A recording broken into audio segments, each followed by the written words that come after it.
అటువంటి మంగళసూత్రం ఏదున్నదో ఆ మంగళసూత్రం పురుషుని యొక్క గండములను దాటిస్తుంది అని. దానికి ఆ శక్తి ఉంటుంది. ఎవరు అలా నమ్మి వేరు ఆరాధన ఉండదు. దానికి ఉన్న నియమం ఏమిటంటే ఏ కారణము చేత అది తీయకుండా ఉండుటయే. దాని మీద ఉన్నవారు ఆ గౌరవాన్ని పాటిస్తారంతే.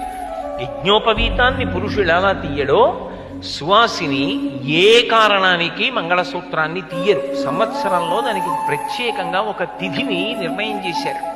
ఆ తిథి నాడు మాత్రం ఏం చేస్తారంటే ఎవ్వరూ చూడకుండా మంగళసూత్రానికి ఎక్కడైనా ఇబ్బంది ఉండే అవకాశం ఉన్నదా అన్నది చూసుకోవడానికి ఒక పసుపు తాడు మెడలో వేయించుకుని ఈ సూత్రాన్ని తీసి ఓసారి చూసుకుంటారు.